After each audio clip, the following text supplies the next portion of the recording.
皆様、本日は自由世界で人権のために戦う意義を問うセミナーにご参加いただきありがとうございます。私は日本アイルランド協会の内藤と申します。本日はよろしくお願いいたします。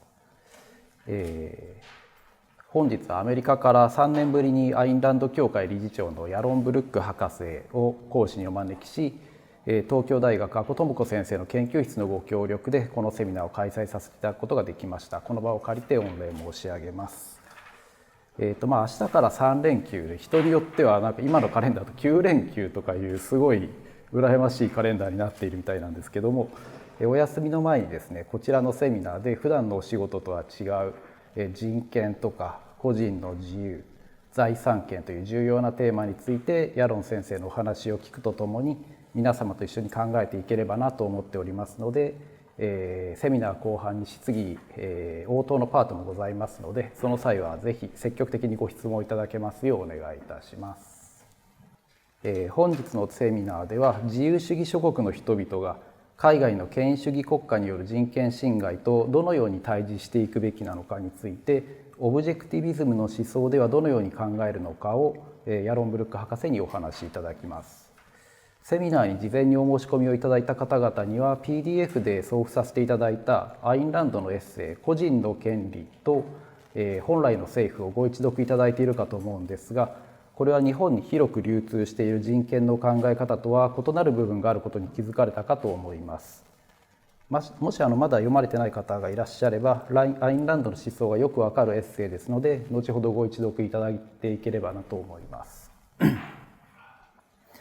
日本を含む多くの国が当てはまりますが、政府の役割を経済面まで拡大する混合経済の国家や福祉国家では、公益という曖昧な概念や恣意的に選ばれた人々の福祉を満たすために他者の財産権を侵害することが福祉、再分配、格差の是正という名称で当然のように行われていますが、ランドはこのような権利は認めていません。ランドは社会的関係から物理的な強制力を排除すること、政府の役割は物理的な強制力の行使を客観的ルールに基づく報復目的にのみ限定するということを訴えていますが、今日でも恣意的に暴力を行使する政府は日本の周辺諸国に存在しています。自国民の権利すら侵害する権威主義的な政府は他国民の権利を侵害することも躊躇しません。ウクライナを侵略しているロシア、台湾の併合を目標としている中国、自国民にも自由をほとんど認めない北朝鮮などは日本にとって安全保障上も大きな脅威となっています。これの左の方はウイグルの有名な写真ですね。収容所を写したウイグルのジェノサイドを象徴する写真です。でもう一方右側の写真なんですけれども、これはインドに亡命したチベットの僧侶の方がチベットで中国政府が使っている拷問器具を持ち出した時に成功したという写真です。この拷問器具がどう使われているのかとかいうのは、ちょっと説明しても皆さんが不愉快な気分になるだけなので、ちょっと今日は控えておきます。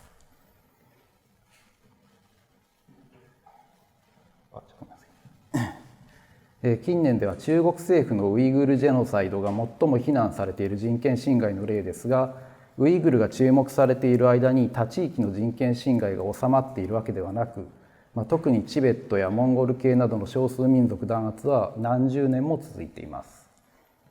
中国政府が、人権侵害をしているのは少数民族だけに限りません。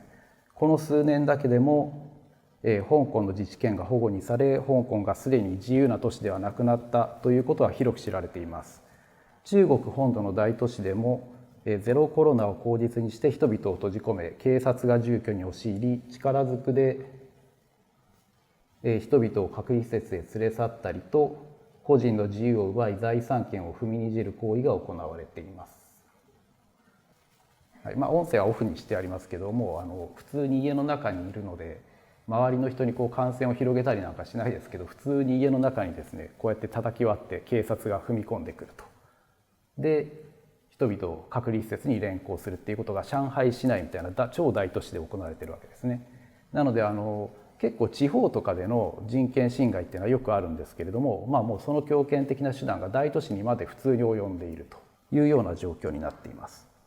自国民の権利すら侵害する権威主義的な政府は他国民の権利を侵害することも躊躇しません。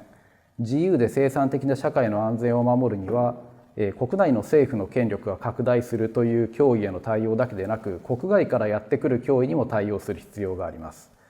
オブジェクティビズムの思想では、この課題をどのように捉えるかという点について、本日はブルック博士にお話を伺います。ちょっとここからは一時的にちょっと英語に切り替えさせていただきます。Now, I'm switching to English to introduce Dr. Yaron. Dr. Yaron Brook was born in Israel, graduated from Israel Institute of Technology in Haifa. Moving to the United States in 1984, he earned his MBA and Doctor of Philosophy in Finance from the University of Texas Austin in 1994. After teaching finance for several years, he was appointed as president and executive director of Ireland Institute in 2000.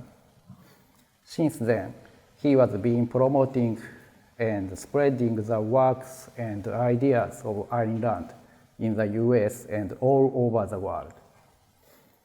Ireland was an advocate of individual rights.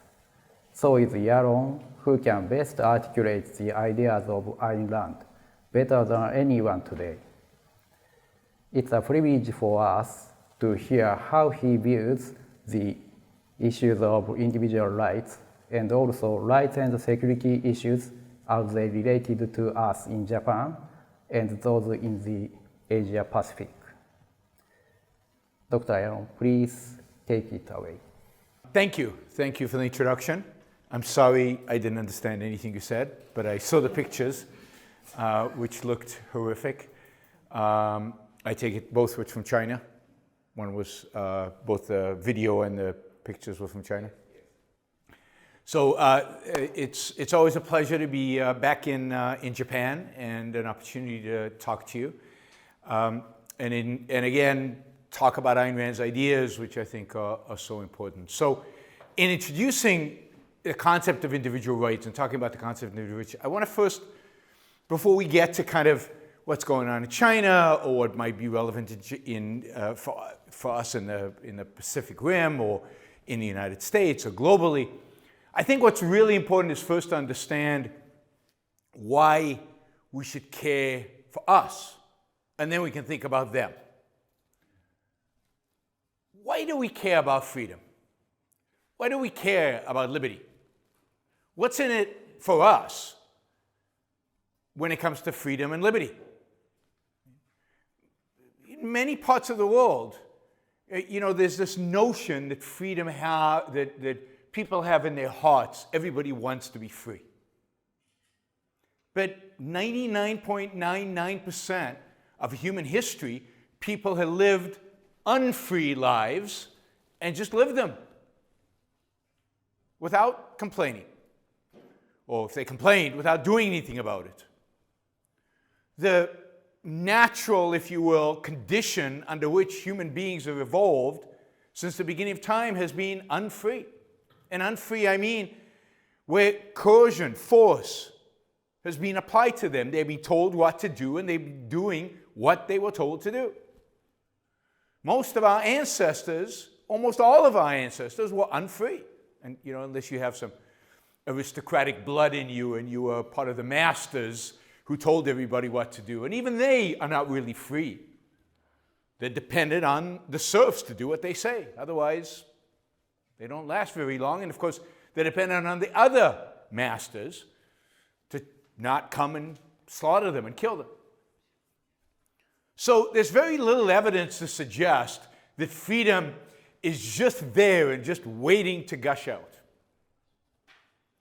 We see time and time again, countries, peoples have the opportunity to embrace freedom and turn away from it. We see countries that have been free turn authoritarian. So freedom is an achievement. Freedom is something that takes real intellectual work and a real cultural commitment to it. And for freedom to become the dominant view, the dominant approach in a culture, has to be a certain attitude. It has to be clear to people. It has to be clear why we should be advocates of freedom. So why freedom? Why freedom? Why liberty? Well, freedom and liberty are important if you care about your life. If you want to live the best life that you can live. And if you believe you have the tools to be able to live such a life. So, for example, if you're taught from when you're very young that your mind doesn't matter, that reality, maybe it exists, maybe it doesn't, only, I don't know, the Pope knows. Truth comes from an ancient book or from some form of revelation. And you have to have experts to tell you how to live, what to do, and that's your only option because you are impotent when it comes to actually conceiving of a good life. Then freedom is not very valuable to you. What are you going to do? You're dependent on them anyway. You're impotent. Your mind is impotent. Your ability to live is constrained. So you're dependent on somebody else for your own life anyway. So why be free? If you think about many religious cultures, do not embrace freedom for that reason. Because there's an authority. Who am I? We just do what's written in the book. We don't think for ourselves. So one of the first ideas that you have to have if you're going to establish freedom is the efficacy of the individual's mind, the efficacy of reason, our ability to think, to understand reality, to know reality, and therefore to act on our own behalf based on our own judgment. And that our own judgment is valid. That we don't rely on some mystical ability to commune, to know anything. If you will, you can think of this, there's a sense in which this struggle around freedom goes back, at least in the West. You'll have to tell me, what the parallels are if there are any in Japan. But it goes back to kind of this debate between Plato and Aristotle, right? Plato tells us what? That where do you find knowledge? You find knowledge in some other dimension. And only certain people have the ability to discover that knowledge. And most of us will never know, will never see real reality, will never be able to judge for ourselves. So politically, that leads to an idea of a philosopher king, somebody who can get that knowledge and therefore rule over us. And it's in our interest to do what he says, because he's the one who knows what's really going on. We're ignorant. We just don't know. He has this metaphor of a cave. We're just in a cave looking at shadows, right? They can see the real world. They can see the sunlight. Versus Aristotle, who tells us, no. The world, we can see it, and we can understand it, and we can discover knowledge for ourselves. And in a sense, that's the battle over freedom. It's a battle over the human mind. It's a battle over the idea of whether you control your life, but also whether you can know the world out there. It's not an accident, therefore, that this idea of political freedom, political liberty, comes out of an age called the Age of Reason, comes out of the Enlightenment, comes out of a period in which, in Europe, they rediscover the idea of reason, the efficaciousness of reason, our ability to discover the world. It's not an accident that that period, the Age of Reason, the Enlightenment, is also known as the Age of Science. Newton and what follows in all the scientific discoveries that happened during the 18th and 19th century. So we want to be free, or should want to be free, because we want to be able to use our own mind, our own judgment, to pursue our own values so that we as individuals can be happy. So underlying this idea of rights and this idea of political freedom are really two concepts: the efficacy of reason and individualism, the sanctity of the individual, the value of an individual, the fact that individual life matters. Indeed, it's all that matters in a sense, politically. So individualism and reason, individuals using their reason in pursuit of their values, in pursuit ultimately of their happiness. That's what we want freedom for. We want freedom so we can pursue our happiness. We want freedom so we can use our own judgment to pursue happiness, not be told what happiness is, not be told what actions to take, not be told what values to pursue, but choose them for ourselves. Now, that is kind of the philosophical context for the idea of freedom. And to realize that, to make it real politically, we need something that bridges these moral ideas about the sanctity of the individual, these epistemological ideas which are about the efficacy of reason, and the political idea of liberty. And that's what individual rights, that's the purpose of this concept of individual rights. It's a bridging concept between the idea of individualism, in the idea of the sanctity of the individual, the idea of the pursuit of happiness, and the idea of freedom. What do individual rights say? What do they mean? What are individual rights? And really, individual rights, again, come out of the writing primarily, as we understand them, of John Locke, the British philosopher in the 18th century, early 18th century.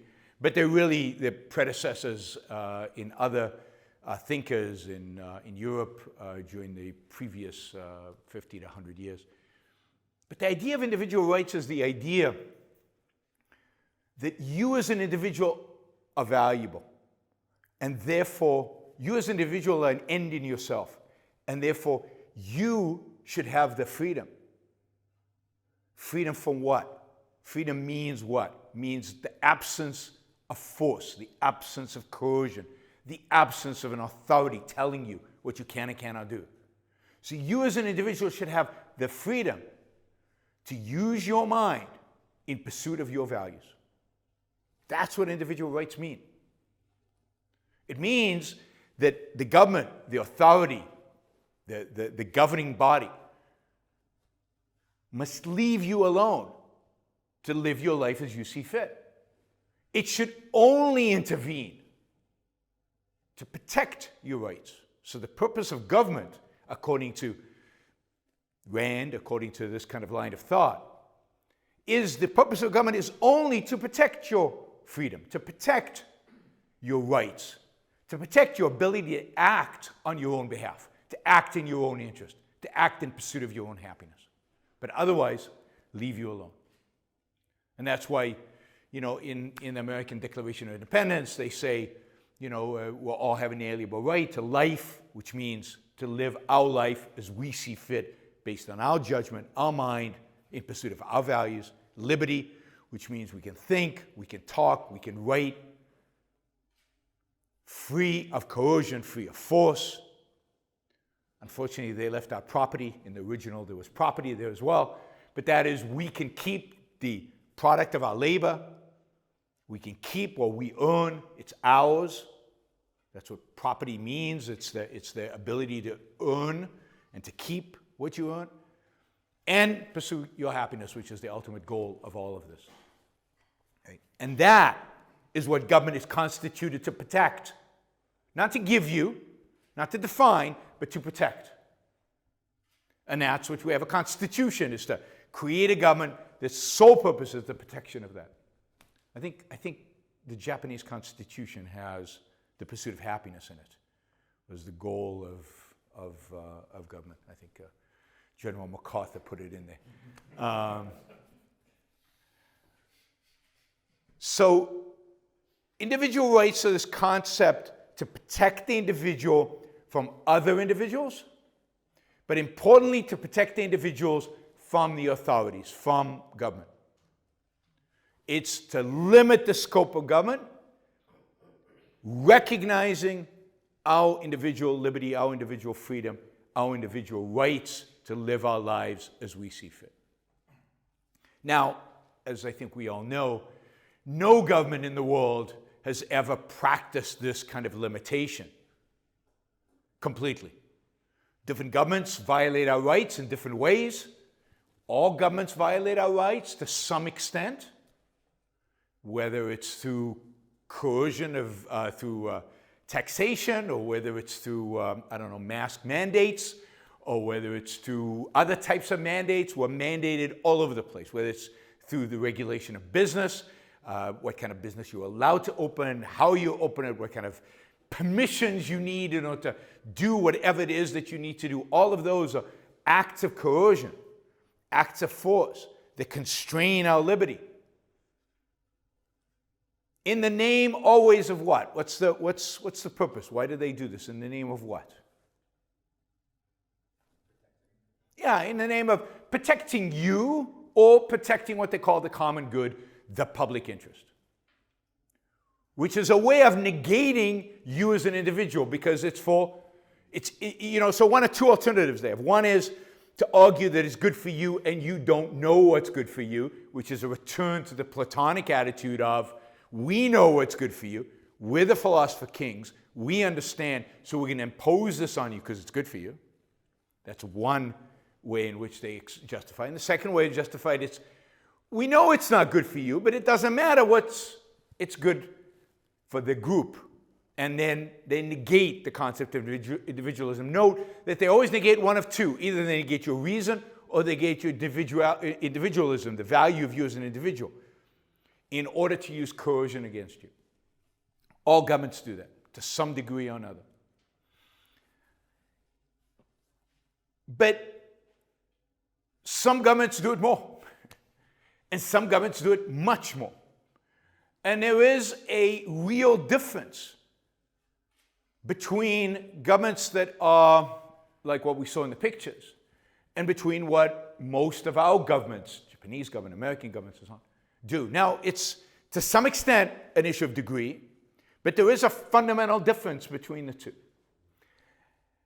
Because most of our societies, or Western societies, what we call Western societies, and I include Japan as a Western society in that sense, are societies that we still view as free.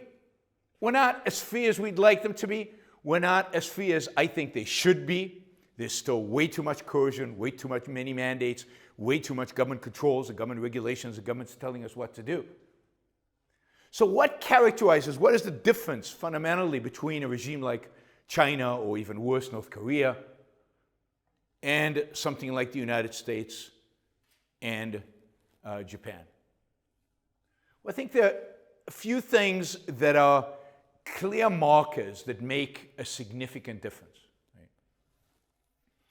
One is, and maybe in a sense the most important one, is the issue of freedom of speech. Can you speak? Can you argue? Can you debate? Can you make your voice heard? See, yes, there's coercion imposed, but can I stand up and say, this is wrong? And here are the arguments, and here's my reasons, and hey, I'm trying to convince people that this is wrong so we can do something about it. Do you have that ability? That is a marker of a relatively free society, that you can do that. We can still do that in the United States. You can still do that in Japan. You can still do that in many countries around the world. But you can't do it in China. And you can do it in China today less than you could 5 years ago or 10 years ago. That is, the direction China's heading is clearly away from free speech.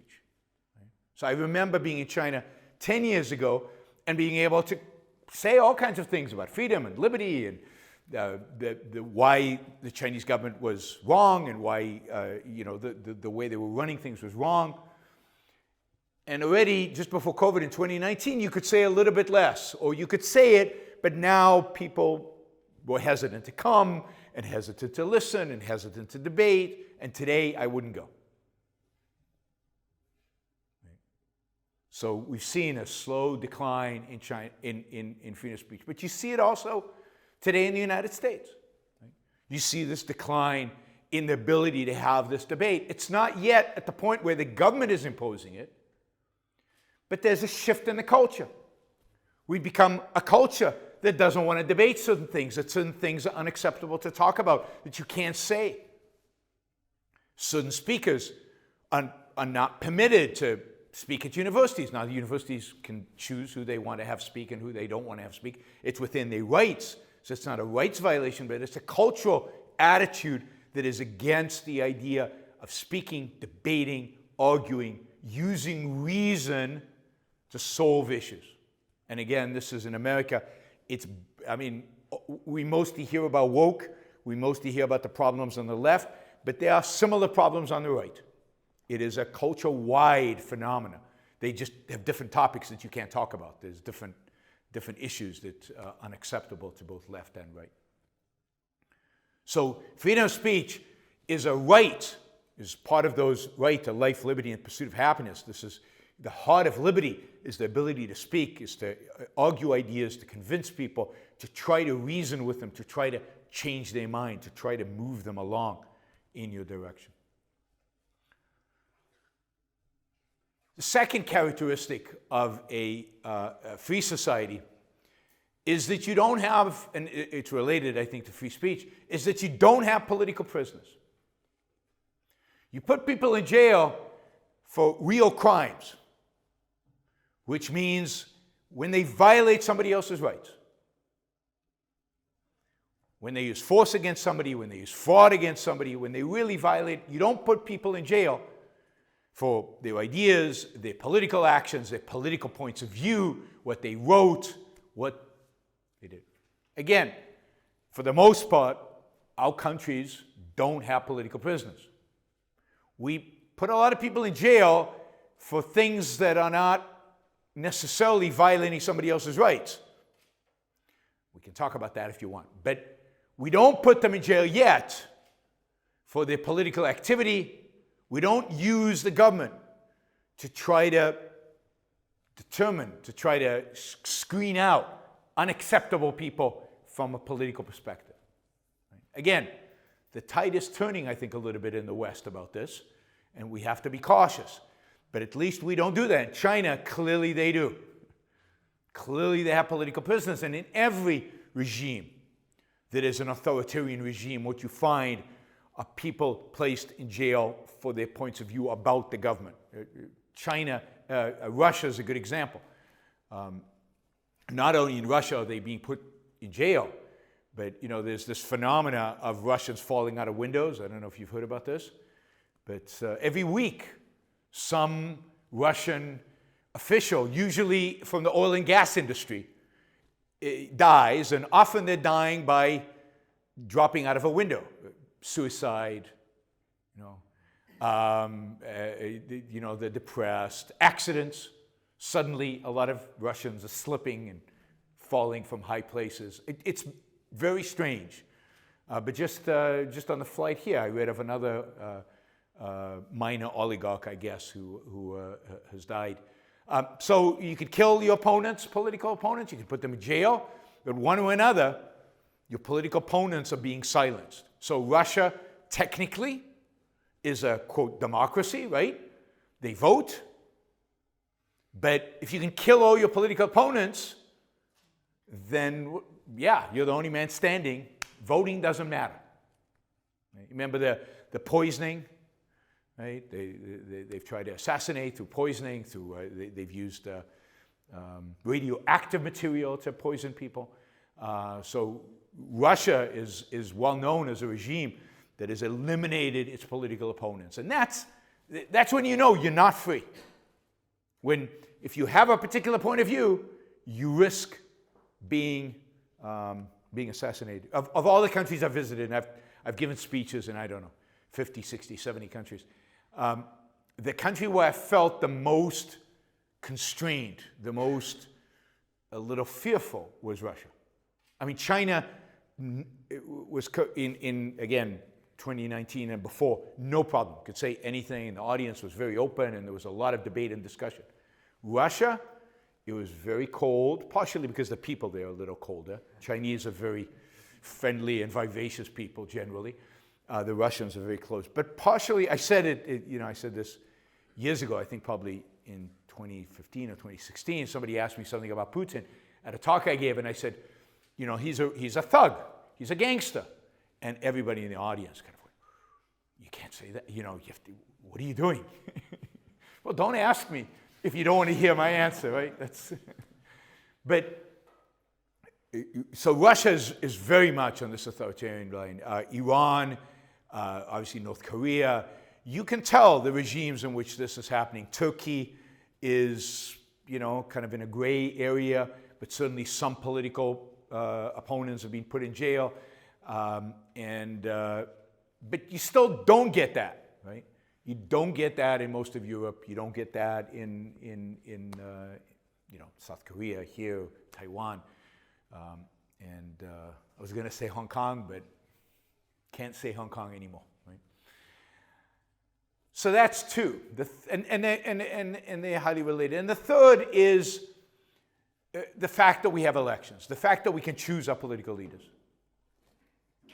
Now, many of us argue that there's not much of a choice when you have to choose between Biden and Trump. I mean, but you still get to choose, you get to argue, you get to run yourself, you get to start a new political party, you get to be engaged in a political process, you get to have some kind of say in what's going on in the country.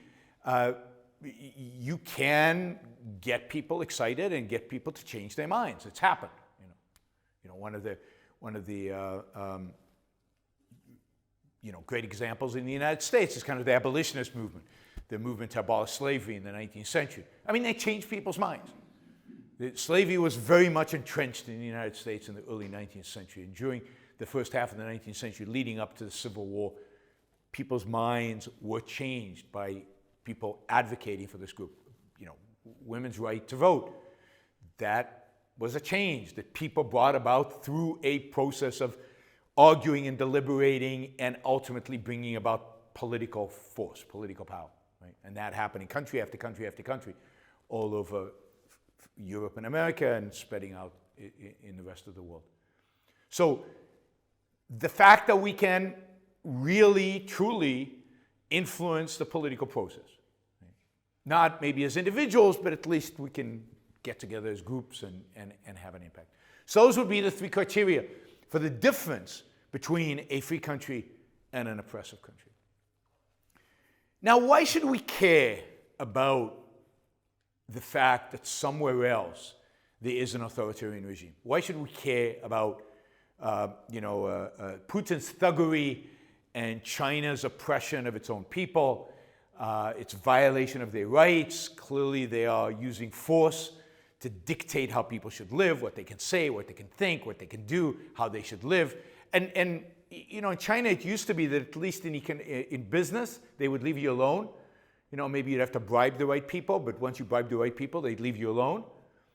And that's changed in the last few years. We saw that with Jack Ma, and he said something negative about the Chinese central bank and their policies, or the Chinese treasury, and suddenly he was silenced and shunned away, and the value of his companies tanked. And since then, we've seen more regulations and more controls over businesses and over, even in the technology space, where the Chinese had before pretty much left it alone. But why should we care about any of this, right? Why should we care about what happens in faraway countries? What they're doing is they're doing it to their own people. We've got enough problems where we are. There's enough battles, political battles here in Japan. There are enough political battles in the United States. Why should we worry or care about these other regimes? It's just their own people. Let's think at least two reasons. One is you care because we're human beings, and we care about other human beings. We know what value human beings can represent for us, right? We know how much they can contribute to our life. So, China, for example, just from an economic perspective, put aside anything else, China's made my life a lot better over the last 30 years. And any American who's honest, I think it's true of Japanese as well, but certainly with Americans, because we're so anti-China these days. Any American who's honest would say China, Chinese production, Chinese productivity, Chinese work ethic, their ability to produce has benefited us significantly. It's made the cost of goods lower, it's raised our standard of living, it's freed up capital for us to invest in other things. It's unimaginable. The global economy over the last 30 years, it's unimaginable what it would look like without what's happened in China over the last 30 years. We would be so much poorer. And I know this goes against the grain of so much of the thought out there, but it's just economic fact. The division of labor globally, globalization, has been a phenomenal economic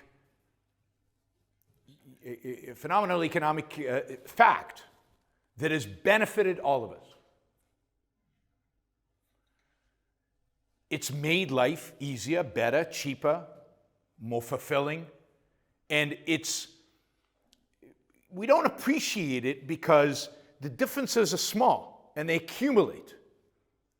So every year, your standard of living goes up a little bit, but it's incremental, it's small.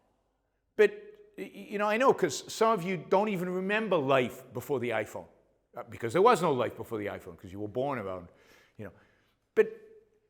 And I vaguely remember life before the iPhone. And now I complain about my iPhone all the time, right? But when I actually sit down and think about all the value the iPhone has added to my life, it's unbelievable. It's fantastic, right? There's so many ways, I could give a whole talk just on the iPhone, but there's so many ways in which this is true, right? I remember when I moved to the U.S. in 1987, all my family was left in Israel. I would never call them. Maybe once every 3-4 months I would call because it was super expensive, right? And it wasn't, they didn't have the money, I didn't have it, so you never communicated. Now I can video conference and tell my kids a bednight story every night, and it costs me exactly $0. I mean, just that.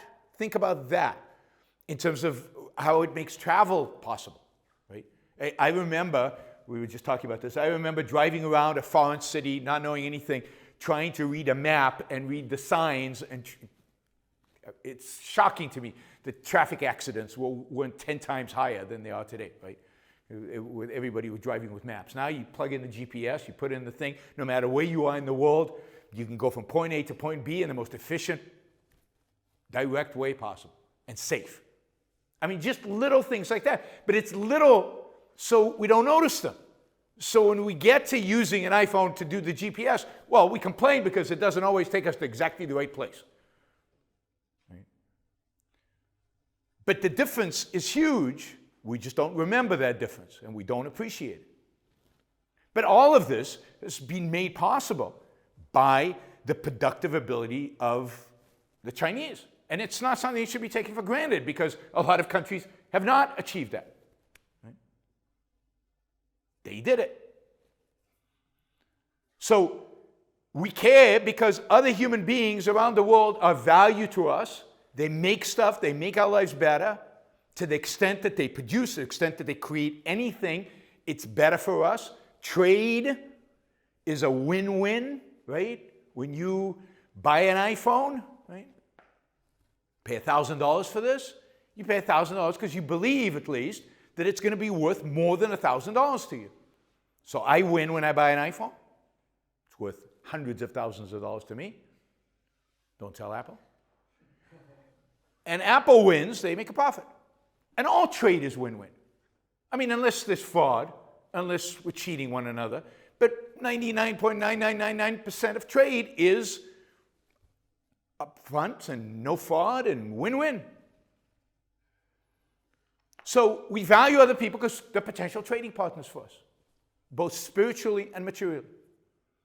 And we care about what happens to them. And as China declines, my standard of living is going to decline. That's just the reality. If we stop trading, standard of living goes down. But there's a second reason we should care. And we're seeing that, I think, in Russia today. When dictators and authoritarians are used to violating the rights of their own citizens, used to using violence of their own people, then they have no compunction, they have no problem then using violence against other people. Once they are free to do it internally, why not do it externally? Indeed, it's almost a prerequisite. Because one thing is true of authoritarian regimes. They all fail. They're all losers. All of them. They don't succeed. If you go back over the 20th century and you look at all the authoritarian regimes in the 20th century, they all failed. They failed their own people, and ultimately they failed themselves. And, you know, there's so many myths about authoritarians. You know, they're so charismatic, right? I don't know, Hitler and Stalin had this charisma. People just flocked to them. Well, if people just flock to you, why do you have to use force against them? Why do you have to restrict what they say? If people love you so much, if people are so enamored with you, why do you have to limit their speech and limit their opposition? No. I mean, you are the enemy of the people you are supposedly inspiring. And to some extent, they know it. And the only way to control them is by silencing them and by using force against them. And that never works. It always fails. So Hitler failed. Stalin failed. Not only did he starve his own people, but ultimately communism collapsed. Mao failed. Authoritarianism does not succeed. It can last for a while, depending on the circumstances, but ultimately it has to fail. And when it fails internally, when it fails for your own people, then the impulse is to go out and start a war, to go out and seek a distraction. Now, I don't think this is what Putin is doing. I think Putin is a believer. He believes in some kind of mythology of a Russian empire. He believes in some kind of destiny of the Russian people as great people and that control the world. If you want to understand some of what drives Putin, you should listen to Dugin,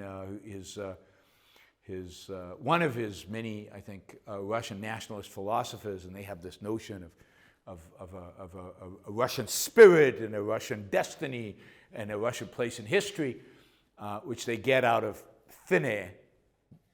You know, it doesn't exist. There's nothing real about it. But they've made up this mythology. And Putin wants more land. He wants more influence. He wants more power. So if he's willing to oppress his own people, if he's willing to use force against his own people, if he's willing to throw people out of windows, then what's a few tens or hundreds of thousands or millions of Ukrainians to him? Doesn't matter. He's willing to bomb cities. He's willing to kill as many people as necessary in order to get his way. So we should care because these two things are happening. We're losing trading partners. We're losing the ability to enjoy the benefits that we get from these amazing people out there, right? And we are risking that the regimes who are authoritarian will lash out with war and destruction and actually hurt us physically. So not just hurt us by taking away the potential trading partners, but actually hurt us physically through warfare. And I think that's the situation which we have today in the Pacific, right? You know, North Korea is not a big threat, primarily because it is weak, it is poor, it doesn't have the capacities to really threaten anybody. Yes, it has nukes, but do we know that they'll go off? The chance that they would actually work is very low. And the chance that they're willing to commit suicide in order to do something like that is very low. But short of nuclear weapons, they have nothing. They have no capacity to hurt us. I think one of the things I hope that the war in Russia will teach us, right? Because I do think we're learning important lessons in Russia right now. And that is that not only are authoritarian governments weak and destructive internally, but ultimately they lose militarily. Russian weapons systems are terrible. They're really, really, really bad. They've always been really, really, really bad. Why? Because before Russia, it was the Soviets building them. Communists were building them. How good could they be? Remember the cars that the Soviets built? I don't know if anybody remembers. They built automobiles. They were horrible. Nobody would buy an automobile built by the communists. Why would you buy a tank built by the communists? It's the same thing. The quality is awful. The last thing that they think about is the soldier, because the soldier doesn't matter. So most of the weapon systems that the Russians built are death traps for their own soldiers. So I have a little bit of first-hand experience with this because I was in a war in 1982 where we fought against Russian equipment, right? T-72s. I remember T-72s because I was for a short while I was in the tank corps in Israel, and we were trained to fight T-72s, and we were really afraid because everybody told us T-72 is the most sophisticated tank in the world. It's got this low profile. You can't hit it. It's only got 3 crew members instead of the usual 4 because it's got an automatic loading machine, so it can fire faster, so it's more efficient. We were terrified of the T-72s. And then in 1982, we went to war, and the Syrians had T-72s, and we discovered that they were awful tanks. You didn't have to hit them. You exploded anything close to T-72, the vibration would take the automatic loader out of sync, and the tank wouldn't function, so the crew would get out and run. So Israel actually captured a couple of completely functioning T-72s. They handed them to Americans, who you got because nobody had ever seen one from the inside, right? And that's the kind of thinking that I assume that they've improved the T-72 things, but for example, Israeli tanks always had this layer of protection for the crew. So I don't know if you know how these layers work, but they're really kind of cool. It's like an armor that surrounds the tank, and the armor has explosives in it. So when the external explosive hits, there's an internal explosion that happens at the surface that dissipates the force of the missile that hit, so that the projectile doesn't enter the tank and kill everybody inside. And it's primarily, it might decapitate the tank. The tank might not work anymore, but it saves the crew. Russians don't. I mean, some of their modern tanks have it, but they never used to have it, and not all of them have it. Why? Because they don't care that much about the crew. They don't care about the individual. They don't care about their people. So one thing I think we're learning from the war in Russia, which we should have known, is that the soldiers are not motivated. The weapons are not good. They're not well trained. They don't have good strategy. They're not good at producing. They're not good pretty much at anything. That's what authoritarian regimes lead to. Now, the Chinese are probably better, but probably not great. It's not clear the Chinese soldiers are motivated, or that their equipment is that much more advanced than the Russian equipment on which it is based. A lot of the Chinese weapon systems are based on Russian weapon systems. So there's a certain incompetence in authoritarian regimes' ability to wage war, and I'm hoping that the world learns both of their incompetence, but also I'm hoping China is looking at Russia and saying, maybe those weapon systems are better. Maybe taking Taiwan won't be so easy. Maybe going to war isn't a good idea. And certainly I think the North Koreans are looking, because their army, all they have is people. Now, it's cannon fodder. They don't mind losing millions of people, but they don't have the capacity to wage war against South Korea. So one of the things I'm hoping that free countries learn from this is that if we invest in our military capabilities, and if we're confident in our abilities, we really don't have that much to fear unless, of course, it's a nuclear situation. But we have the capacity to deal with any one of these authoritarian governments fairly, I think, easily on a military scale. I think the bigger problem is kind of the move towards isolation in the world today, and the move towards these authoritarian regimes leaving kind of the global economy, which is going to have real significant economic consequences on all of our lives, on everybody around the world. But it's their choices which are hard for us to control. Now, let me just say something about kind of international relations from a kind of an Ayn Rand perspective, although what I'm going to say now is my views, not Ayn Rand's views. So it's kind of, so I don't know if she'd agree with me or not, who knows. But this relates to how one should deal with these countries, right? So what should Japan's governments and Japanese citizens' attitudes, let's say, towards China should be? And I would say the way to think about the world is to categorize it into three kinds of countries, three different kinds of countries.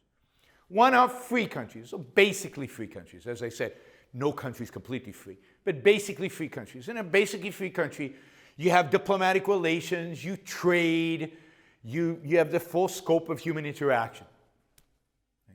And, you have embassies, and you have, you maybe have treaties, and you can form coalitions around certain issues, kind of multilateral organizations that deal with particular issues, because you're dealing with other countries that are free, that are like you, and we know that deal with one another as rational beings, as, debate and discussion is valued.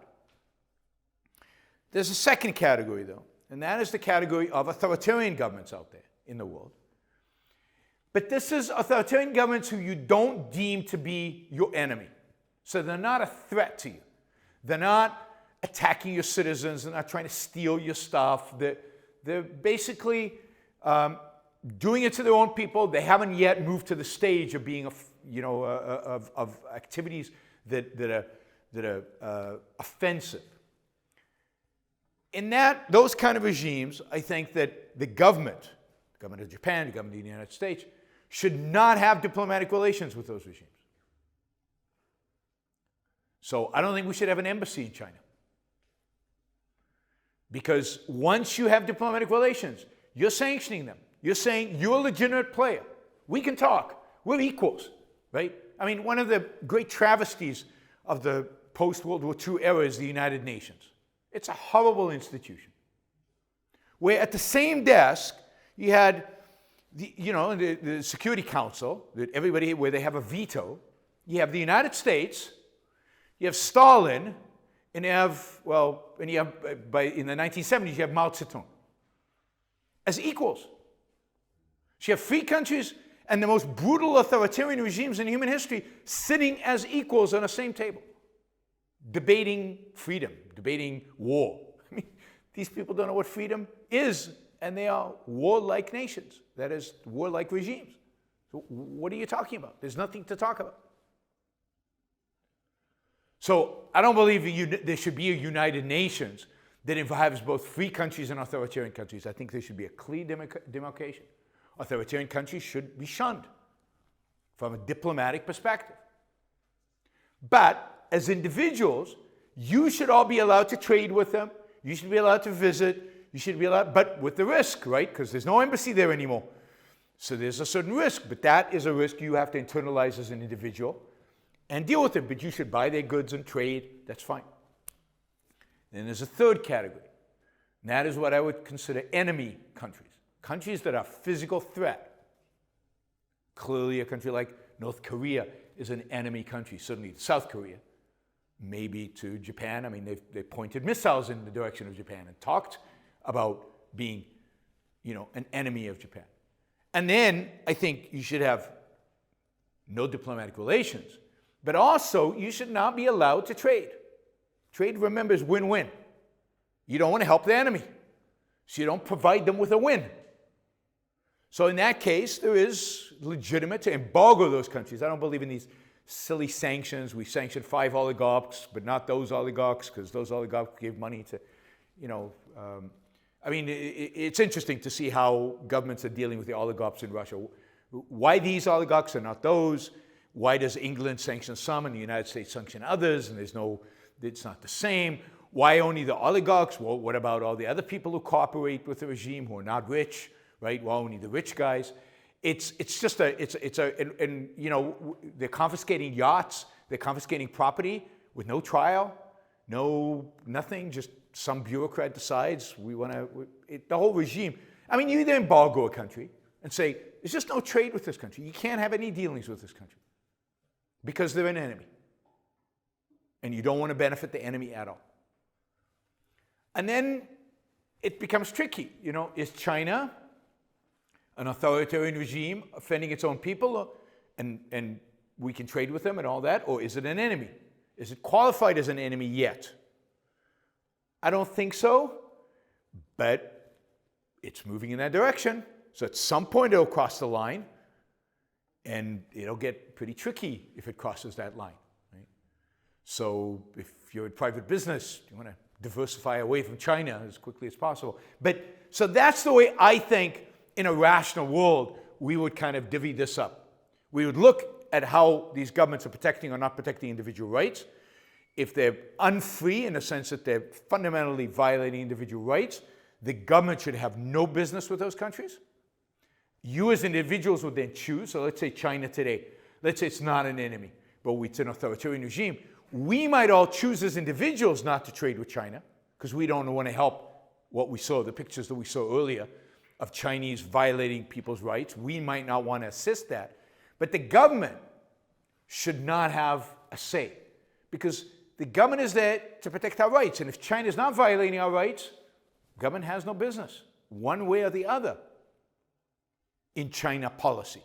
It has no embassy, it has no official relationship with China, but other than that, leaves it alone. But then it's up to our own morality, our own choices in terms of what we're willing, who we're willing to deal with or not deal with.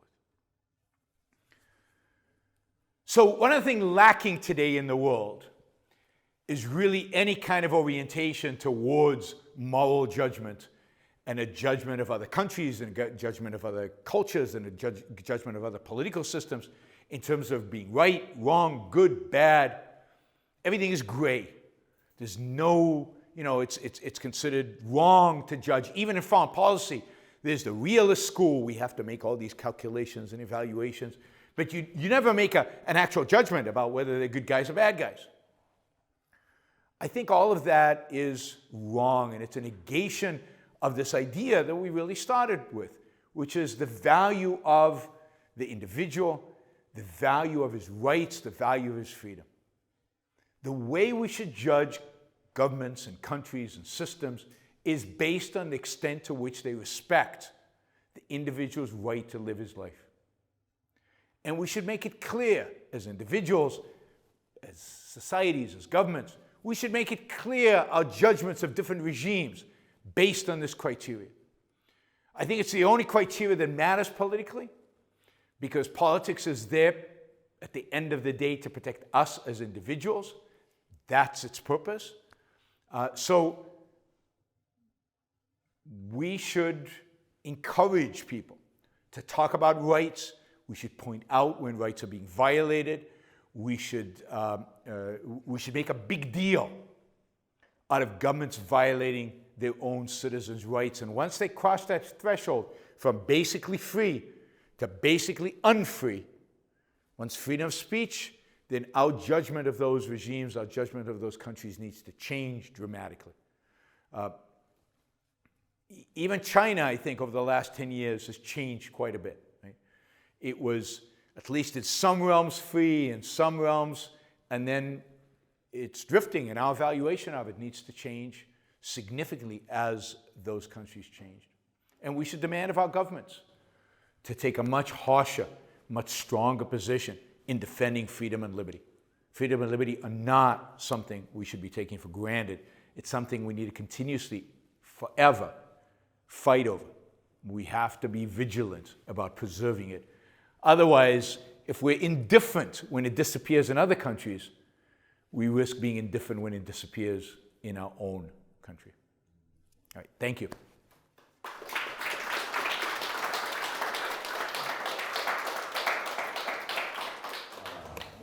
For the objective way of views. Next is a question and session.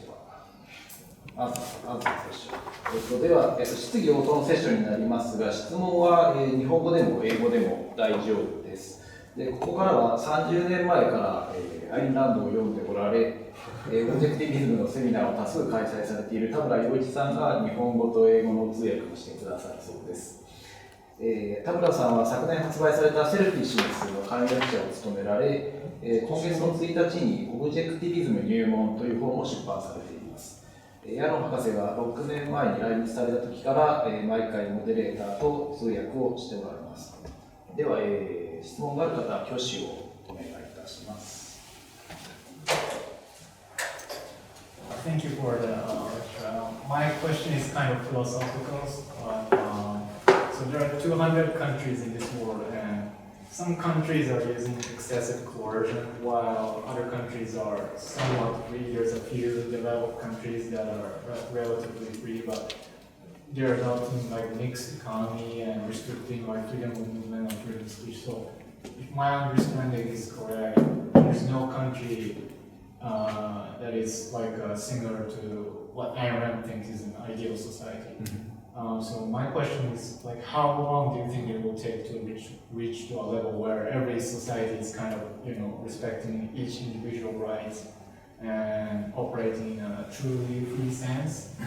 And more importantly, do you think that that's the like eschatological end of human beings? Like, is it the end of society?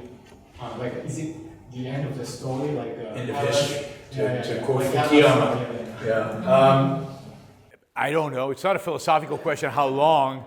It's a prophecy. I'm not a prophet. I think it's going to take a long time. I don't think the world's heading in the right direction today. I think we're heading in the wrong direction. I think we're heading towards more authoritarianism, particularly in the United States and in Europe. So I think all the trends are going against us achieving this. Again, I think freedom and liberty on achievement. They take education, they take ideas, they take a right philosophy, and that takes time. And so, I don't know, 50 years, 100 years, well, all countries, you said all countries, I don't know, 100, 200 years, who knows. I mean, it would be nice if there were one, right? Because we could all go there. I'll settle for one. I'm hoping 50 years. Is it the end of history? If the whole world? There's a sense in which it might be, right? In a sense that conflict go away. If history is this story of conflict, then it's the end of that. But again, given that freedom is an achievement, even when it's achieved, will it be sustained everywhere? Every country will sustain it equal, and there won't be anybody who backtracks and becomes aggressive and who knows, right? So I doubt that even from the perspective of great conflict that it just goes away completely, right? Just like in a free society where everybody is supposed to be rational or everybody's embraced rationality as the means and you're teaching the kids, and are there going to be any criminals? Sure, there's still going to be crooks. There's still going to be people making that choice in life. So I don't think you ever have the end of history in that sense. But there's another sense in which I think viewing history as just conflict is wrong. Because on the contrary, if we achieve a state of real political freedom, then that's just the beginning. I mean, imagine the progress that we will make as human beings. Imagine the achievements that are going to be achieved, the products that are going to be produced, the stars, the planets that we will inhabit. It's just the beginning. It's the beginning of massive human advance. So in that sense, history, no. I mean, it's a mistake to think. I mean, in school, all we study in school is great battles and great politicians and things like that. But that's not what's interesting. I mean, there's a sense in which the only thing that's interesting in history is the last 250 years. In a sense. There's a sense where that's completely wrong, but there's a sense in which that, right? And that is, everything that we have today is a product of the last 250 years, materially at least. There was nothing before that. Almost nothing. Slight advancements every 1,000, every 100 years, they made a little bit more of an advancement, and then suddenly everything takes off. That's what's interesting in history. But you never teach that. Nobody teaches the Industrial Revolution as this amazing period in which humanity suddenly discovers the ability to produce and create and change its environment so that humanity can grow to be 8 billion people without starvation and without destruction and live successfully. Nobody teaches that, right? You learn the battles. Napoleon did that. But Napoleon, in the big scheme of things, not that important. The guy who invented the steam engine, much more important. The first thing, John J.D. Rockefeller, who figures out how to make oil into something we can use and makes the process more and more and more efficient, 1,000 times more important than any politician who lived in the 19th century. Nobody's gonna teach you that. The scientists are important. Businessmen are important. Politicians. My caveat to that is, of course, spiritually, the values go way back, right? So arts, aesthetics, that, in a sense, there's a sense in which we peaked 2,500 years ago in Greece and then descended and only came back in the Renaissance and developed since then. And now I don't know where we are, in deep in the bowels of hell when it comes to aesthetics and arts. But so there's a sense in which human history is important. But even then, do you learn art history? No. Do you learn art history from that perspective, from the perspective of human achievement and the value it has for human beings? No, we don't learn that. We learn all the battles and all the politicians, which is the less interesting part of human history, less important part of human history. Thank you very much. Well, looking at the current world situation, well, unfortunately, Japan is surrounded by three gangsters such as China, North Korea, Russia. But even though we're not happy with those countries, and if you look at those countries' situation, you just mentioned the Jack Ma case, and previously maybe Jiang Zemin's era or Hu Jintao's era, maybe still economy is superior to the CCP, Communist Party. Well, I wouldn't say that. Maybe still the Communist Party tried everything, but on the other hand, they had to consider about the human life level. So in case of that, maybe still it's a kind of room to negotiate or talk with them. But currently, Xi Jinping, what that he did is the politics try to control the people's economic activities. That is what you mentioned. This is my understanding. Yeah. But however, in free countries such as Japan and the United States or Europe, those countries, of course, in case of China, maybe the genocide conducted by the Communist Party against the Uyghur or Tibetan or Mongolian, and some people started to criticize what they're doing, and then some people think about maybe still they need to give the kind of the pressure against those countries.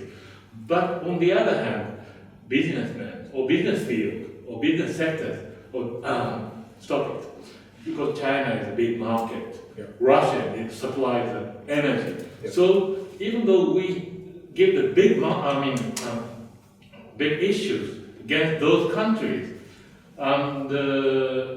but what we are doing is we can, obviously give the kind of the strong pressure against those countries. Even though Europe, those EU criticize what Russia doing, but they need energy from Russia. Yeah. And in case of Japan, or maybe the US businessmen as well, people think about it, China is still biggest market, and if we cut off those economical relationship, maybe we have to survive in a very, serious, critical situation. Sure. So, what is your viewpoint? So let me just say about Russia and Europe first. Europe crippled itself. Europe doesn't have to be reliant on Russia. Europe it created the reliance on Russia. And it created the reliance on Russia knowing Putin, knowing who he was. Remember, this is not the first war Putin is engaged in. I think it was 2008 that he invaded Georgia and basically took 2 provinces in Georgia and made them independent, but the parts of Georgia in 2014, he's fought 2 wars with the Chechens, brutal wars in Chechnya, 2 wars because they tried to cede from Russia. They tried to establish their own Chechen republic, and he just crushed them and destroyed whole cities and flattened whole places. And of course, in 2014, he invaded Ukraine. And in spite of all of that history, and in spite of Putin's character and the way he oppresses his own people, the Europeans have become more and more and more dependent on Russian gas, which is not necessary. So for example, Britain, the United Kingdom, they have natural gas. If they allowed fracking, they could get natural gas. They wouldn't need to instead of investing in fracking, which is very cheap, very easy to do, they invested in windmills in the ocean, which is very expensive, very dangerous, very risky, and not very reliable. And the funniest one, Germany has invested huge amounts of money in solar panels. Have you ever been to Germany? There's no sun. It's not Texas. It's Germany. It's middle of Europe. It's cloudy. And yet they've invested huge amounts of money in solar panels. So Germany used to have lots of energy capacity from nuclear. They've shut most of it down. They were going to shut down the last 3 nuclear power plants, and now they brought it back.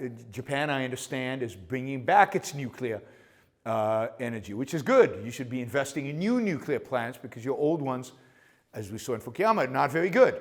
So we should be investing in technologies that actually work instead of in solar panels and in wind and all of this that gives power to the Putins of the world, or even to the Saudi Arabia of the world. I'm not happy about the fact that the Saudis have as much power as they do. And they have as much power as they do, partially because they stole the oil that was developed by Western countries, but then also because we don't develop our own resources. The United States is different because they allowed for fracking. So they discovered fracking and then they let it loose.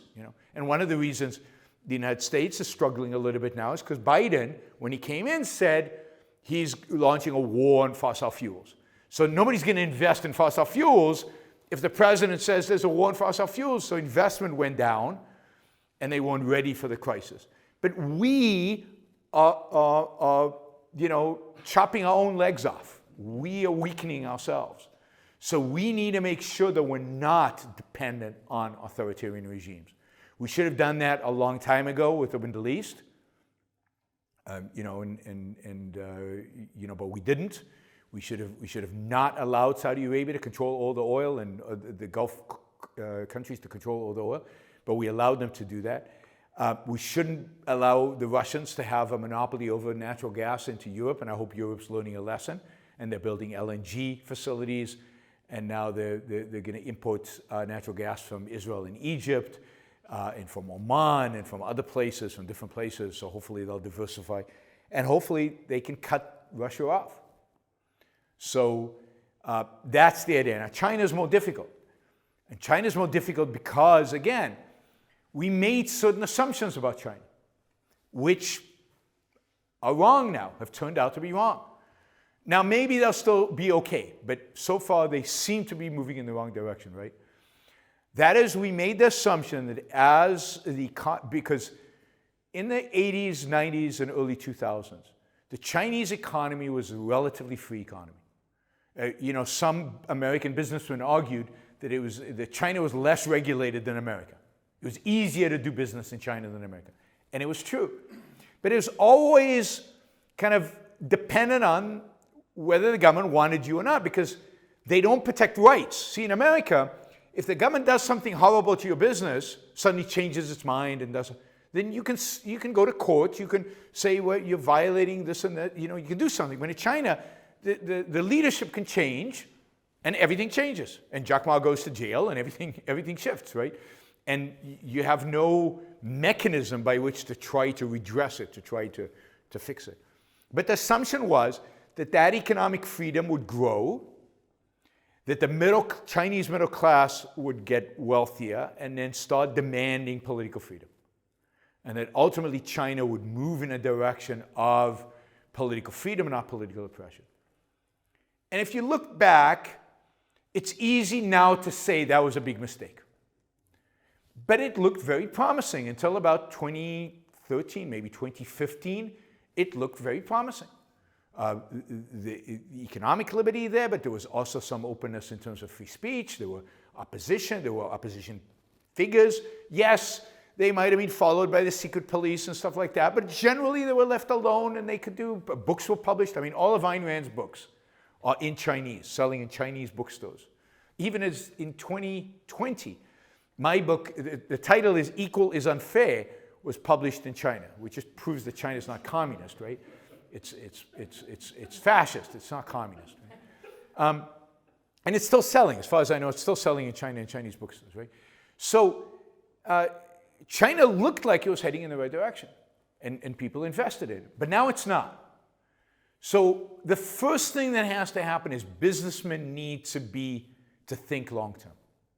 And it's hard, but they need to think long-term. Businessmen are good at thinking long-term. I think much better than politicians at thinking long-term. But they need to think long-term. And you're seeing a little bit of this, right? You're seeing Apple start moving production to Vietnam and to India. And you're seeing other countries. And what businessmen need to start doing is to diversify out of China. Not slowly, fast. And they need to start building production in other places. Now, China has other problems, which businessmen should care about, right? And the biggest problem China has, the two big problems China has. One is the more the government intervenes in the economy, the worse the economy is going to do, the less money consumers will have to spend, the less of an interesting market it becomes. So the more government intervention, the worse things will be in China. So the economy already is collapsing. There's a real estate collapse in China right now. China's economy is probably shrinking. Right? And the second problem, which will make that shrinking even more significant, is a demographic problem. China peaked in population probably 5 years ago. And it's shrinking. And it's shrinking fast. It's shrinking faster than Japan or South Korea, which are already shrinking pretty fast. China has the potential, because of the one-child policy, to truly collapse demographically. By some estimates, within 15 years, they could be at half the population of what they were at their peak. They could be down to 600 to 700 million from 1.4 billion, which was what they peaked at. Right? Now, that's huge. So as a business person, you have to think about, what does that mean politically in China? What does that mean consumer-wise in China? Are they going to be workers? One of the reasons everybody went to China is because, Silicon Valley friends of mine told me, the reason we went to China is not because of cheap labor. The reason we went to China is because if we needed 1,000 engineers tomorrow, in China you could hire 1,000 engineers tomorrow. And in the United States you can't, you just don't have engineers. China had millions of engineers that could be hired into, but are there going to be millions of engineers in the future? If every generation is small, if young people who are the engineers of the future, then why go to China? So for a variety of reasons, businesses should be looking to diversify out of China and be looking at other countries and other places. So that should be the first step. And as business does that, I think governments need to put more and more pressure on the Chinese.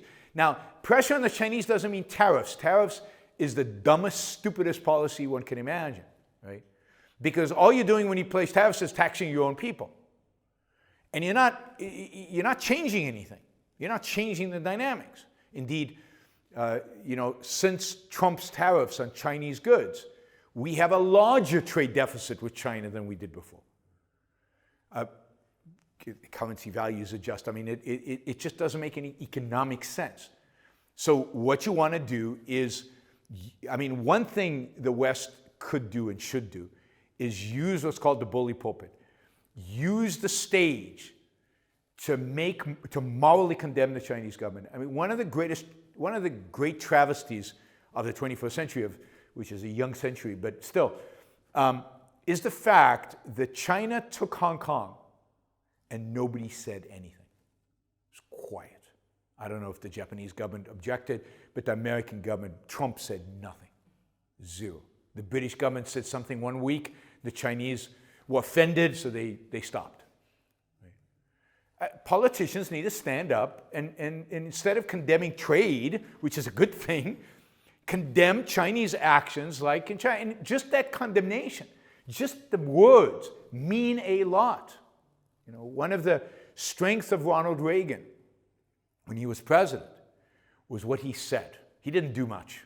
In that sense, he wasn't a great president, but what he said. So, for example, if you talk to Lech Walesa is the guy who was the head of the union that started the strikes in Poland, that started, in a sense, you could argue, started what ultimately led to the fall of the Berlin Wall. He said, Reagan standing up to the Russians, calling them the evil empire, tear down this wall, things like that, gave them moral courage inside Eastern Europe to stand up and face communism. Moral courage. If our politicians said to the Russian, no, this is wrong, this is evil, you should stop doing this, you are bad guys, stop it. It would make a difference. It would make a difference to the better people within China who might ultimately rise up and challenge this regime. Because that's what it's going to take. It's going to take an internal revolution. So we need to speak. And people underestimate the power of taking a moral stand, saying this is evil, this is wrong, you shouldn't do this. That is incredibly powerful. And if the West had done that with Hong Kong, I think China would have at least hesitated. This way, they got a freebie, right? No cost. Maybe the people leaving Hong Kong is the cost. But even then, America didn't open up the doors to Hong Kong people who were leaving. A few countries did, but America didn't. I don't know if China has taken in any of the Hong Kong refugees, but the whole world should have said, okay, Hong Kong people are incredibly productive, used to kind of the values of freedom and liberty. Come, we want you. Please come. Nobody. I think the UK did a little bit. I think Taiwan did it, obviously, but that's it. Australia, I think. Australia opened up its doors. Thank you for your talk, sir. I'd like to know what you think is the most promising development happening today to advance individual liberties. God. The most, because I'm trying to think of any. Well, I think Russia losing is definitely a good thing in terms of gaining perspective on authoritarianism. What's the most important development? I think ultimately that you will not get a real sustained move towards individual rights and towards individual liberty until Ayn Rand becomes a much more significant cultural figure, until her ideas are respected and debated and circulating in the culture. So I think anything that has to do with bringing her ideas into cultures, into countries, into the world is the most important thing that's happening today. And I think you're seeing that. You're seeing that. The last 10 years, the last maybe 12, 14 years, I've seen an explosion in Ayn Rand translations and Ayn Rand's popularity outside of the United States. Interesting fact about Ukraine. In 2015 and 16, Atlas Shrugged was the best-selling book in Ukraine. It was translated into Ukrainian, and in Ukrainian. It was already existed in Russian, but this was the Ukrainian. And it was published in 3 volumes that came out separately. One in 2015, 16, I think, or 2 in 16, something like that. And during that period, it was the best-selling book in Ukraine. That's good. Now, has it made Ukraine a free country? No, it's, there's a long time before that happens. But there's a lot of young people who've read those books and who are inspired and who are motivated to bring about that kind of reality sometime in the future. And I think you're seeing that in more and more pockets around the world.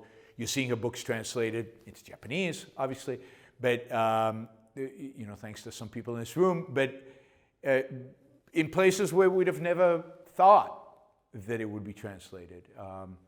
China, all of her books are in Chinese and selling. The only 2 major languages her books are not in are Farsi, Iran, and Arabic. And there's real work to get them into Arabic. So every other language, basically her books are out there. And so getting her ideas out there, I think, is the most important and the most exciting thing going on. It might deviate from the topic today, but I think the awareness of Japanese young people to politics is decreasing, and I think that leads to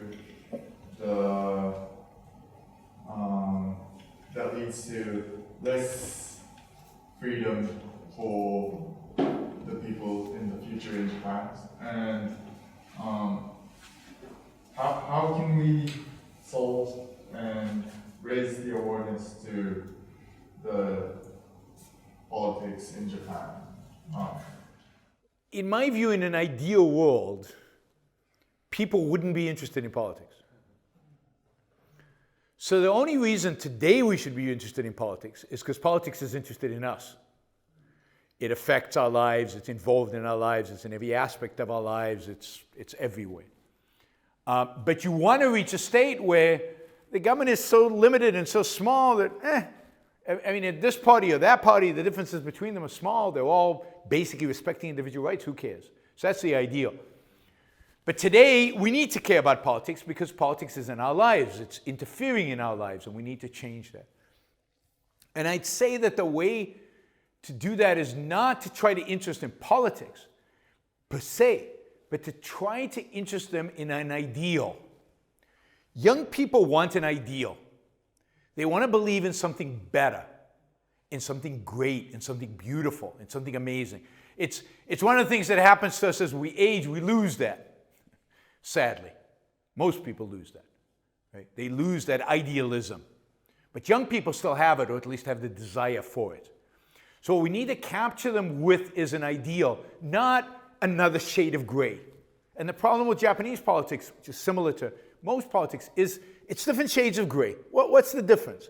Should I care about these guys? Should I care about it? Because there's not that much difference between them. And they don't seem to have an effect. So one government comes into power, and they do this, and the other guy, what's the difference? Nothing different happened, right? So what we need to interest them is not in politics as it is today and what it is possible, and what politics can achieve in terms of increasing our liberty, in terms of getting out of the way.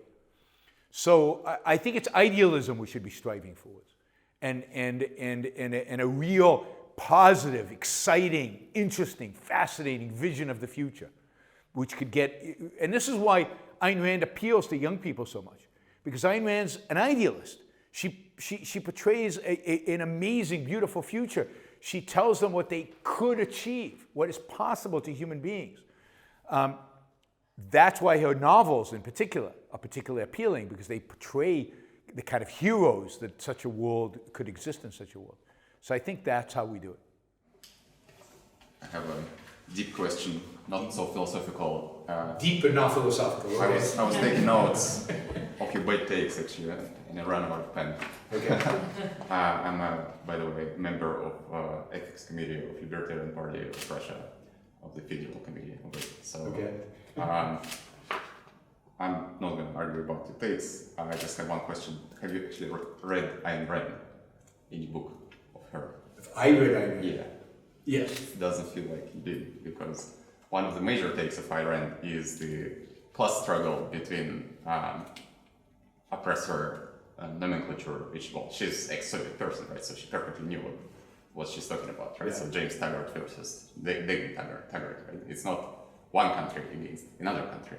And surprisingly, for a person who's the president of Ayn Rand Institute, you take a lot of takes about how one country is better than another country. Like, or like what, let me quote you. Basically, free countries. Yeah, I believe some countries are better than other countries. I mean, you don't have to quote me, I'll say that again. So the Iron take is that almost any country as a statist organization is bad against its own people. Like, let's say you talk about free speech and political prisoners is what disqualify a basically free country into an authoritarian country. So what's your take on Julian Assange, for example? Well, Julian Assange is a criminal for a variety of reasons. I'll tell you exactly why Julian Assange is a criminal. Snowden is a hero, but Assange is a criminal. So, first of all, it's pretty ridiculous to accuse me of not having read Ayn Rand when you clearly are completely ignorant of Ayn Rand's writings. She talks about differences between countries all the time. In all of her writings, in all of her essays, she talks about she even makes comments about Israel and the difference between Israel and other countries. And Israel at the time, when she made these comments, was a socialist country, and yet she viewed it as a superior country to other countries. So, you can ask a question and you could disagree with me, but to start off by just making silly accusations and showing off your ignorance is ridiculous. Julian Assange is a criminal because Julian Assange has no respect for human life. He is willing to publish anything, including stuff that would harm human life, that would destroy the capacity of free countries to protect themselves and defend themselves. He was willing to publish trade secrets of corporations, anything that's secret, he is willing to publish, including violation of property rights, which is trade secrets and corporate information, which is none of his business and is not in the public domain, and the public has no, quote, right to know it. He is not a defender of freedom and freedom of information or anything like that. He does not have a concept of freedom. He doesn't have the concept of individual rights or concept of property rights. But So he's not a good guy. Did he commit violence? You're talking about why freedom is a concept free of coercion. Did Julian Assange coerce somebody to obtain this information? Yes, stealing is coercion. He stole, okay, other people stole it and he published it. So the guy who buys stolen goods from the thief is not a criminal because even though he knows it's stolen goods, he's not a criminal. Of course he's a criminal. So once you are facilitating crime, so Julian Assange was facilitating crime by publishing stolen material. So he's a criminal. I don't think there's any question. Snowden, on the other hand, clearly identified areas in which the United States were violating the individual rights of its own citizens, made sure to take out of what he published that which could harm agents and people, people in foreign countries that might have been harmed by the release of the information. Tried to go through the channels to get things, couldn't do that, so he released information. He's a hero, and I would. Yes, but he stole from those who do not have a right to keep it. So, in your opinion, if there is a moral right, so if let's say if you steal but for good, like Robin Hood would do, right? No, Robin Hood's a criminal, right? Robin Hood's a criminal because it's a morally justified crime. It's morally justified to steal from the government in order to reveal the government's criminality. Assange didn't do that. Assange would publish anything. And Assange would publish anything, and it's not morally okay to steal from private businesses. But I don't want to, so that's my opinion on Assange. You asked for it, you got it. I don't want to get into an argument about it. In terms of differences, this is a problem with libertarians. The problem with libertarians, and you can see this in the new Mises caucus in the American Libertarian Party right now, the problem with libertarians is you cannot make differences between countries. For Murray Rothbard, North Vietnam was a better country than the United States, which is so evil and so disgusting. I mean, he used to celebrate every time an American pilot got shot down during the Vietnam War. You can be anti-war without relishing the idea of Americans dying there. You can be anti-war without wanting the North Vietnamese to win. When North Vietnam took South Vietnam, when they united Vietnam under communism, libertarians in America celebrated. This is why I don't call myself a libertarian. This is why I don't want to be associated that much with libertarians, because I think that's disgusting. That if you can't see the difference between communism, between authoritarianism, where you can't speak, where you can't, between Putin's Russia and Japan and the United States, then you're blind. And you're making yourself blind, because you're not blind. You're making yourself blind. And by making yourself blind, you're destroying yourself. And by doing this in the name of liberty and freedom, you're destroying the liberty and freedom movement, and that's why nobody will take you seriously. So, of course, there's a fundamental difference between if I say something and a policeman comes in and drags me off to prison. There's a big difference between that plus all the other coercion, and where the coercion is limited to one sphere, let's say taxation or economics. It's still bad, it's still evil, but it's a different degree of evil. It's far less than a police state is. So yes, I evaluate countries. I would rank them. There's an economic freedom index for a reason. So you can rank them in terms of how free they are, and you can still condemn them all. And countries are legitimate. Ayn Rand was not an anarchist. Ayn Rand did not believe in anarchy. She argued against anarchy. She called libertarians in the 1970s hippies of the right, which was not a compliment. She advocated, she loved America. She loved America as a country. She loved America in spite of hating its politicians. And she thought it was an amazing country. And when she compared it to the Soviet Union, she thought the Soviet Union was fundamentally evil, and she thought America was fundamentally good, in spite of the fact that there was still coercion going on. That's Ayn Rand. You call Japanese, for example, Japan basically free country, right? So right after Snowden, your favorite guy, they passed a law called Tokuti Himitsu Hogoho, which basically prevents things like Snowden ever happening again in Japan. It doesn't prevent. Snowden violated the law, so passing a law against Snowden doesn't help. So the whole point of Snowden is he violated the law. Right? No, I mean, that's the thing. I mean, it's actually Assange. You can't have a law that prevents Snowden from happening. If you publish, if let's say you're Snowden and you leak information from Japan and you give it to me and I publish it, we both go to prison for treason forever, right? Yeah, so there is no freedom of speech in that sense at all. Or like, I'm not even talking about human rights things. Like, I don't know, like let's say women can't have their own last names, you know, after they're married, or like they have to, for example, stay divorced after a divorce for like almost a year. Because, you know, God knows. So Japan could be freer. It's still much freer than Russia. That's the point. It's still much freer. Yes, Japan can be freer. Yes, of course. There are more oppressive regimes than others. But that makes a difference. That doesn't make you take a moral stance saying like, oh, U.S. Is all correct and Russia is all wrong. Nobody said. You will never hear me say. You will never hear me say the U.S. is all correct. You didn't mention a single example of U.S. Your whole lecture was about how terrible China and Russia is. Which is pretty much... China and Russia are terrible. Yeah, but like US is as comparably terrible. US is not as comparably terrible. It's nowhere near as comparably terrible. So Iran war and Iraq war was totally justified, same as Ukraine war, right? There's a massive difference between the one you offer. Massive difference between the one you offer and the one you offer. Let's talk about Israel. In West Bank, if you enter a relationship with a Palestinian lady, you have to notify Israeli government and take a 27-month... You really shouldn't talk about things you don't know anything about. Oh yeah, you clearly do, yeah. Yes. I was going to see if there were any other questions. ロシアのことがロシアのことが話題には上がったんですけど、ロシアでの、ロシア政府、ロシアの宗教のなんか偉い人がプーチンさんの政策を支持してたんですよ。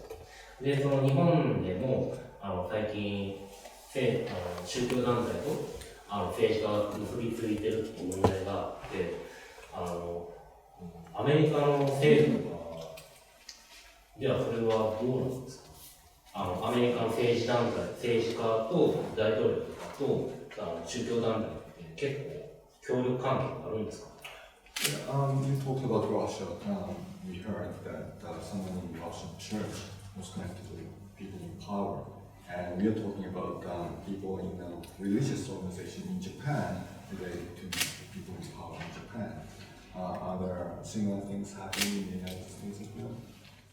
Yeah, so the connection between religion and state is one of the signs of the diminishing of freedom. You know, the relationships, you see that in theocracies everywhere. Iran is a good example. But yes, the involvement of the church in Russian politics is a bad sign. I didn't know religion was involved in Japan. That's not a good sign. And it's definitely rising in the United States. You're seeing the role of religion increase in the United States now. You know, we just saw the Supreme Court rule on abortion, which, you know, they didn't use religious motivations to do it, but it's not an accident that all the judges who voted for doing away with Roe versus Wade are very religious and have talked about their religion and how it affects their view of these things. The whole view of abortion in the United States is very much guided and determined by religious orientation. But what's really scary about the U.S. is that there is a rise in the view, in the opinion, that religion should be more involved in the state. And there should be more relationship between religion and state. There's a, on the right, you know, there's a group called National Conservatives who are, you know, who are committed to the United States as a Christian nation. Marjorie Taylor, whatever her name is, there's a congresswoman in the U.S. who's recently said America is a Christian nation, and you know, the government should impose Christian values. Right? Very, very dangerous. It's exactly how you get the kind of authoritarianism that we're so worried about. It's a very slippery slope. Once you let religion into government, it's a very, very slippery slope towards complete takeover. How many percent of Knesset is actually Orthodox Jew? Do you know? Yes, I do. As a percentage right now, Percentage there's going of to be an election. Orthodox Jewish There's going to be in an election. Knesset. Huge amount. Yeah, So 80%. So what's the point? Yeah. What do you think about Bitcoin? 80%, you said? 80%? That's complete nonsense. So now you're showing your ignorance again. Yes. What do you think about Bitcoin, sir? What do I think about Bitcoin? I think Bitcoin's an interesting experiment, right? Which unfortunately is probably going to fail, because I don't think the governments of the world, I don't think the central bankers of the world are going to allow it to succeed.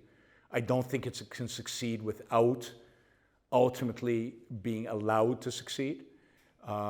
Bitcoin could be, the usefulness of Bitcoin could be shut down pretty quickly and pretty easily.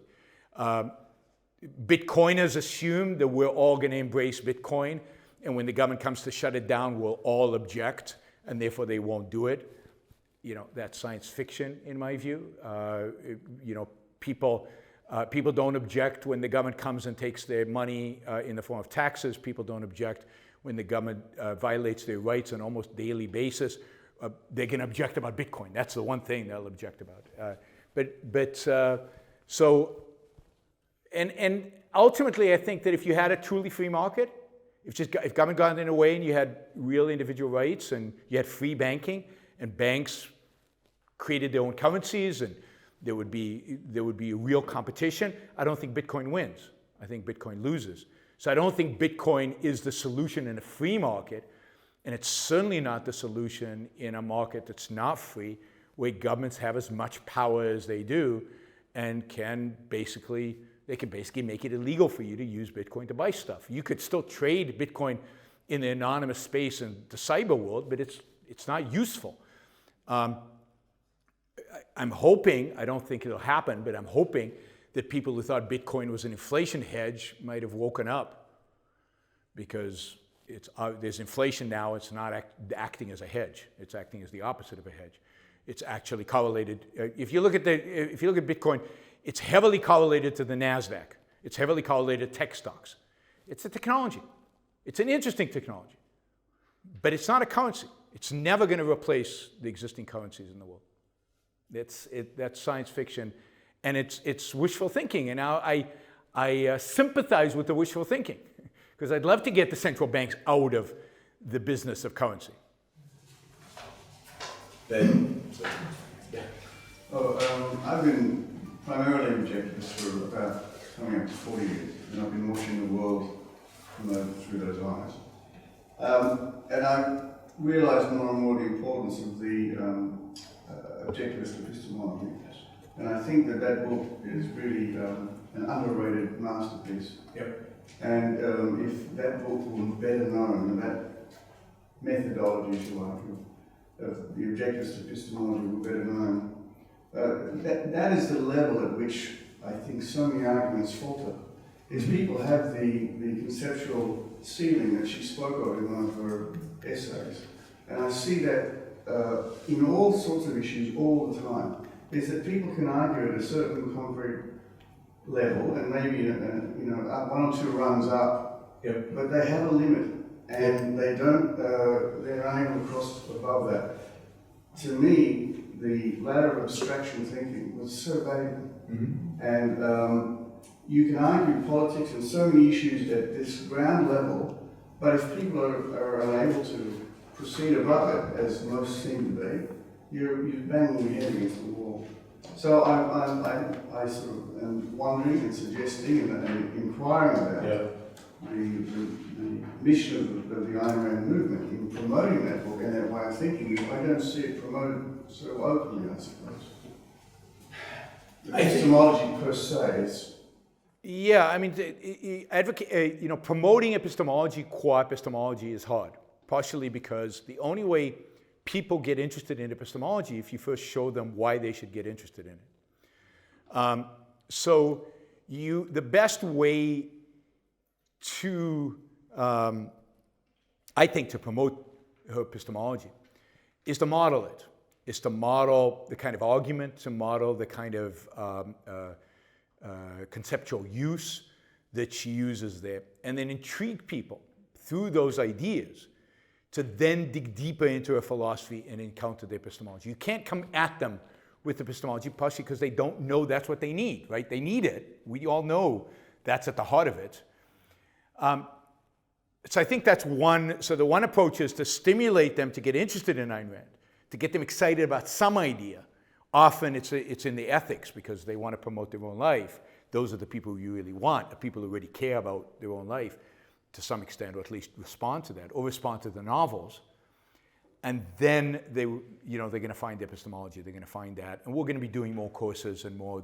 We've launched the Ayn Rand University, and that'll have a number of courses on epistemology as well. So that'll be available online, and so that'll be heavily promoted. So that's I think that's one way. The second way is the real way in which you're going to change people's ability to think is not from them studying epistemology. That is going to be a very small group of people who are ever going to respond to that because it's hard. And it requires effort and it requires motivation. They have to want to do it. The real way you're going to do it is get them young.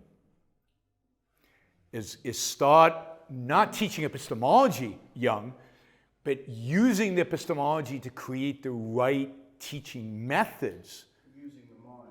Yes. Teach them to think.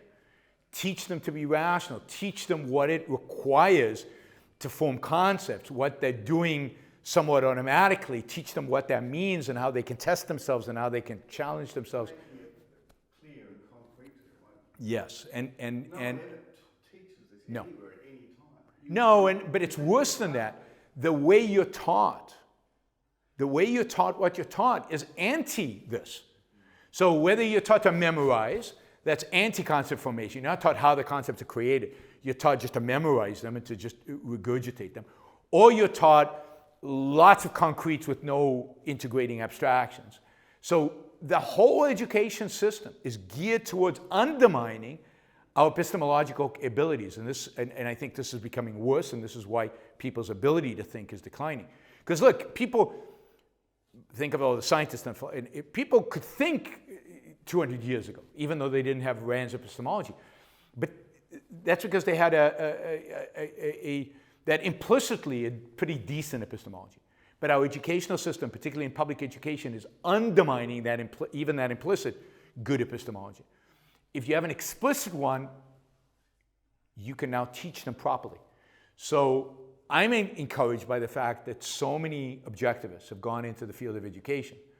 And we have, there are many, many schools in the United States now inspired by Ayn Rand, inspired by her epistemology, inspired by her ideas, starting from pre-K, starting with Montessori, because Montessori's epistemology is very aligned with objectivism.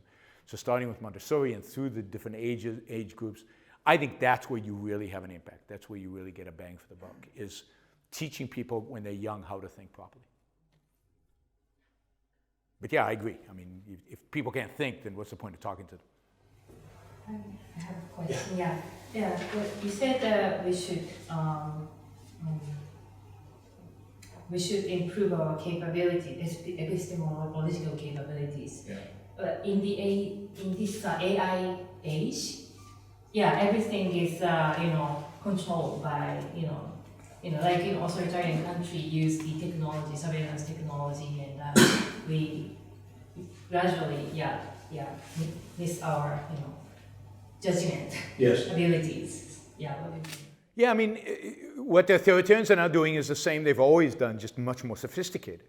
Now they have the ability to track you, to follow you, and now the philosopher king can tell you what ice cream flavor you should buy, not just what to study in school. They can intervene at every level, and it's so the technology is a good technology. AI is amazing, but in the hands of the wrong people, it can be used to control and to provide you with the values that you should be picking for yourself, that you should be using your mind for yourself. So it all comes down to, do we give them the power to control us or not? And if we give them the power to control us, then it's going to be really bad.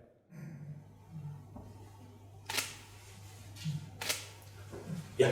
日本語でさせていただくんですけど、ロシアとか中国の話が結構されてたと思うんですけど、私が特に気になるのは日本のことで、今の日本のコロナとかも含めて、だんだん国民負担率とかも全て上がっていって、なんか我々のその選択の自由というか、だんだんその国に全てその規制、レギュレーションであったり、その義務とかそういう規制とか、それこそ増税も含めて、なんかその使えるお金とかも含めて減っていっているとは思うんですけど、その中でもなんか自由主義であったり、個人主義みたいなのがあんま邦画としてなんか生まれていないなというのは思っていて、そういう時になんか我々のその選択の自由みたいな、その政府の強制力というか、そういうところから守るためにはどうしたらいいのかなっていうところをお考えを伺いたいなと思います。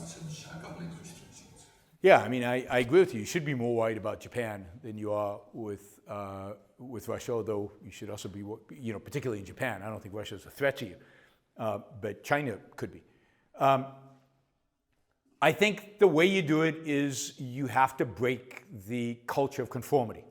You have to break the culture of everybody doing the same as everybody else because everybody else does it. You have to encourage people to think for themselves.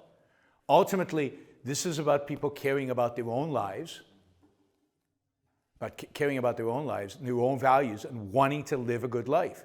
This is not about politics. This is about individuals. It's about morality. It's about ethics. It's about individuals wanting to pursue their own happiness and being ambitious. This is the one thing that you see, certainly in America today, but I think in Japanese culture and in other cultures. Individuals are not ambitious about their own lives. If you're ambitious about your life, if you're ambitious about your values, you don't want anybody telling you what to do. You don't want people to dictate and to restrict and to constrain. You want to be able to do whatever, and you want to be able to fail because you know that you can learn from failure and you can grow from failure. So you want to be able to push the boundaries. The reason governments are becoming more imposing on us is because we're letting them, because we lack personal ambition. And I'm not talking about personal ambition in career. That's just one form of ambition. We lack personal ambition in terms of how to live and what kind of lives to live for ourselves. So what we need to teach the Japanese, and again, you have, I think, I don't know that much about Japan, but you have a fairly rigorous educational system where, again, conformity seems to be the rule. The same thing you see in many European countries. And so you might be good at a skill set like math or science, but not good at individual thinking for yourself. So we need, the most important industry to change, the most important function to change is education. We won't be able to succeed in anything changing the world unless you can change education, unless you can break the monopoly of government over education and ultimately change the pedagogy of education. The pedagogy of education has to be around, teaching kids to think, the knowledge, real knowledge, and to think for themselves. And teaching them the skill of thinking themselves, going back to this idea of epistemology. And then the kids developing the values to be morally ambitious for themselves, to want to live a great life. If you don't want to live a great life, then then people don't care about freedom. Then life's fine. There's nothing wrong with life in Japan right now. It's fine. Unless you're ambitious. And then you see all the barriers and all the stop signs and all the things that are preventing you from doing the things that you want to do. Then you're upset. But you have to somehow ingrain that ambitiousness in people. And I think so there's no shortcuts, there's no political answer. Right? There's no technological answer. The answer has to be changing the way people think about their own lives. ではもうお時間もだいぶ過ぎてますので、ここまで進めていただければなと思います。本日のセッション動画は後日、今チラシでお配りしている QR コードの取り先にもなっているんですけれども、日本アイルランド協会の YouTube チャンネルにもアップロードされますので、そちらで見直すこともできます。今回のセミナーでアイルランドの思想に興味を持たれた方は、チラシのリンク先、日本アイルランド協会までお問い合わせなどいただければなと思います。So can I say one word before you finish? There is, we have launched this thing called Ayn Rand University. You can find it on, just look, Ayn Rand University online. There are lots of courses. If you're interested in really studying it, you could be a graded student. You can also audit these courses. The courses on a whole variety of topics. It's something that's going to grow over the years. We're interested in students from everywhere in the world. That's the beauty of technology. We're not limited geographically. Everything's online, including if you're a graded student. You don't have to come to campus. You can take courses and be evaluated online. But there'll be a wide variety of courses. Please sign up. If you're interested, go check it out and follow it because it's still developing. It's going to be a process, but I think very exciting. Thanks, everybody.